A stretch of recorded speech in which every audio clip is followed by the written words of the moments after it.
আসসালামু আলাইকুম বন্ধুরা, আমি কান্তিক বলছি আমার এক নতুন ভিডিও দেখার জন্য তোমাদের সবাইকে স্বাগতম জানাই। তো তোমরা সবাই কেমন আছো? আশা করছি খুব ভালো আছো এবং সুস্থ আছো।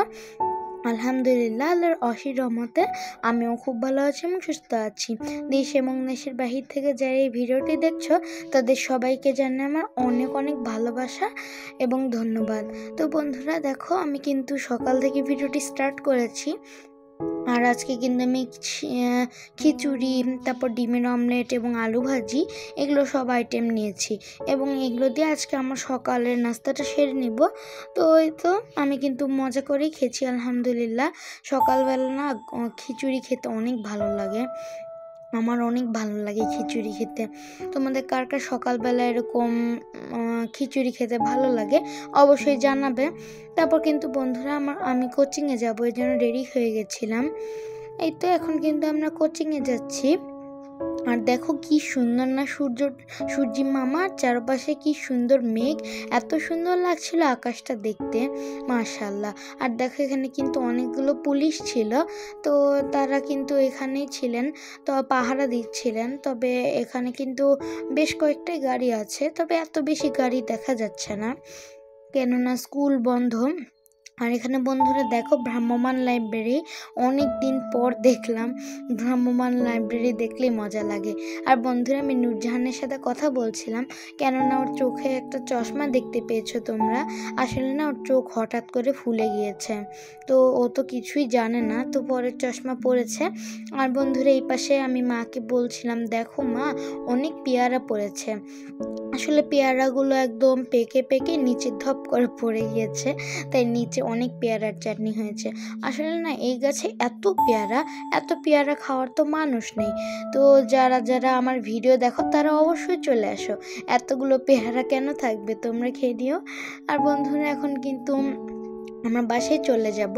আর এখনও তো কি সুন্দর মাশাআল্লাহ, আকাশটা দেখো কত সুন্দর। আজকের দিনটা আসলে অনেক ঝলমলে, এমনিতেও ঝলমলে, তারপর সব কিছু দেখতেও অনেক ঝলমলে। তো কি সুন্দর আকাশটা, একদম সুন্দর একটা নীল কালারের।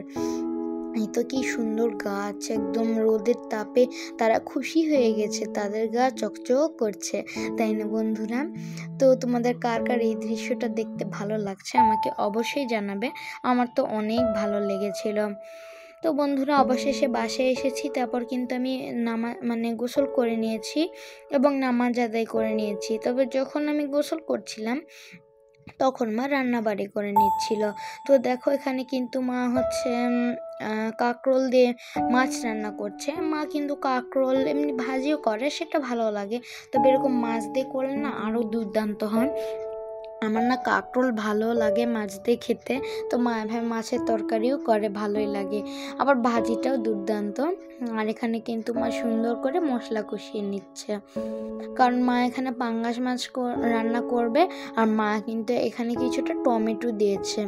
তো বন্ধুরা এত সুন্দর একটা ফ্লেভার এসেছিল, আমি তো খাওয়ার পর ভয়েস দিচ্ছি, এই জন্য আমি জানি।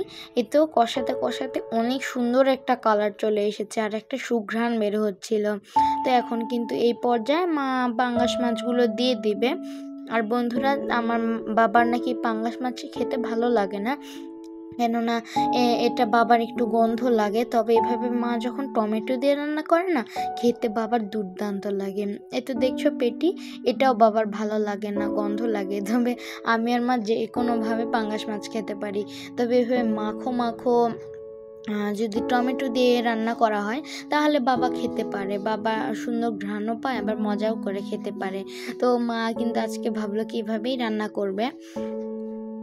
দেখো কত দুর্দান্ত লাগছে দেখতে, আর একটা মাখো মাখো কালার এসেছে। আর এখন কিন্তু মা সার্ভ করে নিয়েছে বন্ধুরা। আর আর হচ্ছে এত ঘন ঘন খাবার, এর জন্য কিন্তু একটা পাতলা খাবার লাগে, এর জন্য মা এখানে ডালের চচ্চড়ি করছে। আর বন্ধুরা মা কিন্তু অফ ক্যামেরায় কাঁঠালের বিচি ভর্তা করে নিয়েছিল। এখন কিন্তু আমি এগুলো সব দিয়ে খেয়ে নিব।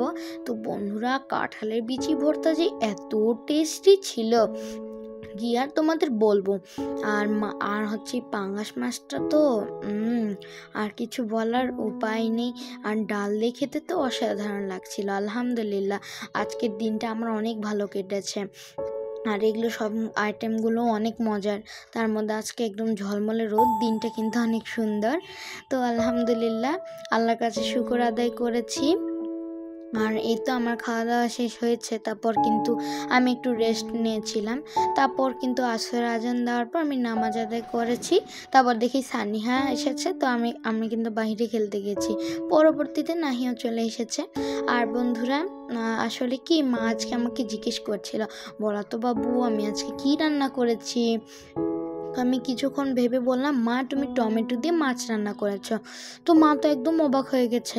মা বলছে, তুমি কিভাবে জানলে বাবু? আমি তো ভাবছিলাম তুমি পারবে না, কারণ টমেটো তো এই মৌসুমে হয় না। তো পরে আমি মাকে বললাম, মা তুমি যখন রান্না করছিলে আমি ঘ্রাণ পেয়েছি। তো ওটা শুনে তো মা এত হাসাহাসি করছিল। তো বন্ধুরা, অনেক মজাই হয়েছে। আর খাবারটাও কিন্তু অনেক দুর্দান্ত ছিল। আর বন্ধুরা, আজকে কিন্তু আমি বাহিরে অনেকটাই খেলাধুলা করেছি, তবে বাহির না অনেক গরম। মানে যখন খেলাধুলা করি তখন বোঝাই যায় না যে কিভাবে মানে খারাপ লাগছে, এটা বোঝাই যায় না, মনে হয় কি একদম আরাম। তো তারপর কিন্তু পরে আমার গা একদম ঘেমে গিয়েছে। তো বন্ধুরা, তারপর কিন্তু আমি বাসায় এসে গোসল করে নামাজ আদায় করে নিয়েছি। তারপর কোরআন তেলাওয়াত করেছি। এবং বন্ধুরা, সন্ধ্যায় কিন্তু আমার একটু ক্ষুধা পেয়েছিল, এই জন্য মা বললো কি, তুমি তোমার ইচ্ছা মতো কিছু কিনে নিয়ে আসো। তো আমি মায়ের জন্য একটা পেঁয়াজু এবং সিঙ্গারা আর মাফিন কেক আমি খাবো এই জন্য এনেছি। তো বন্ধুরা, এটা আমি কিন্তু খাচ্ছি, তবে পেঁয়াজু না আমার একটু প্রিয় না। আসলে আমার পেঁয়াজু খেতে ভালো লাগে না, তবে মা বলছিল বাবু একটু খেয়ে দেখো, একটু টেস্ট করো। তো খেলাম, ভালোই লাগছিল, তবে আমার এত ভালো লাগে না খেতে। আমি মায়ের জন্য এনেছিলাম বন্ধুরা। আর তো আমি কিন্তু এখানে কিছুটা শসা কুচিও এনেছি, এগুলো কিন্তু দিয়ে খেতে ভালোই লাগে। এবং সাথে মাফিন কেক, আমি এটা খেয়ে নিব। মাফিন কেক তো আমার অনেক প্রিয় বন্ধুরা। তো বন্ধুরা, ভিডিওটি ভালো লাগলে অবশ্যই লাইক করে দিও, এবং আমার পাশে থাকতে চাইলে অবশ্যই সাবস্ক্রাইব করে পাশের বেল আইকনটা প্রেস করে দিও। কেন বলছি জানো? বেল আইকন প্রেস করলে আমি যখন ভিডিও আপলোড দিব তখন নোটিফিকেশন তোমাদের কাছে সরাসরি চলে আসবে। তো বন্ধুরা, তোমরা সবাই ভালো থেকো, সুস্থ থেকো, নিজের শরীরের যত্ন নিও। আল্লাহ হাফিজ।